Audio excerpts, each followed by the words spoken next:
আমরা গাউসিয়া বৃহত্তম বাংলাদেশের অন্যতম বৃহত্তম আড়ত বিসমিল আড়ত থেকে আমরা আসছি। আড়তদার বিন্দু, ব্যবসায়ী বিন্দু এবং মালিক পক্ষ।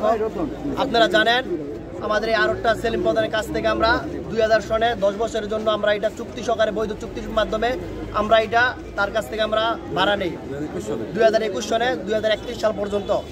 আমরা ওনাকে আমরা ক্যাশ বাবদ দিয়েছি 70 লক্ষ টাকা এবং বালু বরাট বাবদ প্রায় 1,25 লক্ষ টাকা, কম বেশি আমরা প্রায় 2 কোটি টাকার উপরে ওনাকে আমরা এই অ্যাডভান্স সহকারে আমরা আড়তটা আমরা ভাড়া নেই।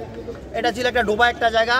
এই জায়গার মধ্যে আমরা ভাড়া নেই 3 বছর যাবত আমরা শান্তি শৃঙ্খলাভাবে আমরা আড়তটা পরিচালনা করে আসছিলাম এবং ওনাকে পরিপূর্ণ ভাড়ার মাধ্যমে আমরা পরিপূর্ণ ভাড়া দিয়ে আসছিলাম।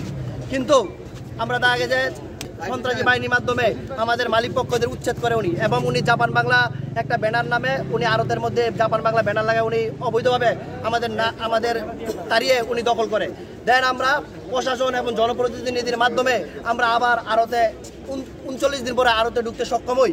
এই 39 দিনের মাধ্যমে আমাদের আড়তদার বিন্দুতে থেকে ব্যবসায়ীদের বিন্দুতে প্রায় কারোর কাছে 1 লাখ 2 লাখ 5 লাখ টাকা 20,000 50,000 টাকা করে প্রায় 3 কোটি টাকা, কম বেশি 3 কোটি টাকার মতন সে চাঁদা জোরপূর্বক তুলে নেয়। পরবর্তীতে আমরা এর প্রতিবাদ জানাই প্রশাসনের মাধ্যমে এবং জনপ্রতিনিধির মাধ্যমে আমরা আড়তে প্রবেশ করি। পরবর্তীতে আপনারা জানেন আগস্টের 5 তারিখে যে দেশের মধ্যে গণঅভ্যুত্থান হয়েছে, এই সুযোগ নিয়ে সে আবার আমাদের দলবল গুন্ডা বাহিনী নিয়ে আমাদের আড়ত থেকে আবার সে তাড়িয়ে দেয়। জানেন তখন প্রশাসন মাঠে ছিল না, তখন তাড়িয়ে দেয়। তাড়িয়ে দেওয়ার পরে আমরা পুনরায় আবার 60 দিন পরে আমাদের আর্মির সহযোগিতায়, এলাকার জনপ্রতিনিধির সহযোগিতায় আমরা আবার আড়তে প্রবেশ করি প্রায় 60 দিন পরে। এই 60 দিনের মধ্যেও সে প্রায় কয়েক কোটি টাকা হাতিয়ে নেয়। আমরা ভাই একটু আসছি, আমরা ব্যবসায়ী বৃন্দ, আমরা ভাই নিরাপত্তা চাই। আমরা নিরাপত্তা অনুযায়ী স্বাধীন বাংলাদেশের মধ্যে আমরা ব্যবসা করতে চাই। আমরা সন্ত্রাসী, চাঁদাবাজি, দখলবাজি বিসমিল আড়তে চাই না। উনি এখন আমরা শঙ্কায় হয়েছি উনি কখন জানি আবার বলে দখল করবে, গুন্ডা বাহিনী নিয়ে আমাদের উপর হামলা করবে। আমরা ব্যবসায়ীরা এমনি ক্ষতিগ্রস্ত, আমরা আর ক্ষতিগ্রস্ত চাই না। এই সন্ত্রাসের বিরুদ্ধে, এই চাঁদাবাদের বিরুদ্ধে, এই মাদকসেবীর বিরুদ্ধে আমরা প্রশাসনের মাধ্যমে আমরা সারা দেশবাসীর কাছে, আমরা এই প্রধান উপদেষ্টার কাছে, বাংলাদেশের প্রধান উপদেষ্টা আমরা এই বিচার চাই। আমরা এই স্বাধীনভাবে আমরা ওনার সাথে যে চুক্তি রয়েছে আমাদের 10 বছরের, আমরা সেই চুক্তি অনুযায়ী আমরা থাকতে চাই। চুক্তির পর উনি যদি মন চায় আমাদের ভাড়া দিবে, মন চায় দিবে না। আমরা ব্যবসায়ীরা নিরাপত্তা চাই।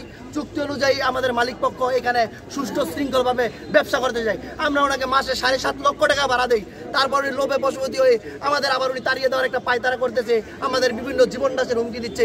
ওনার লোক বলে না জীবন নাশের ফোনে বিভিন্ন মিডিয়ার মাধ্যমে আমাদের জীবন নাশের হুমকি দিচ্ছে, এবং আবার পাশাপাশি উনি মিডিয়ার সামনে আমাদের বিষয়ে মিথ্যা অপপ্রচার চালাচ্ছে। এর জন্য আপনাদের সাংবাদিকদের কাছে জোর দোয়া চাই। যাতে আপনাদের কাছে আরেকটা বলতে চাই, আমাদের এই ক্ষেত্রে আমাদের রূপগঞ্জের মাটি ও মানুষের নেতা মুস্তাফিজুর রহমান দীপু সাহেব আমাদের এই স্বেচ্ছায় আমরা বিপদগামী হয়ে ওনার কাছে আমরা যাই। উনি আমাদের দয়া করে, দয়া প্রশ্নে উনি আমাদের সহযোগিতা করেছে।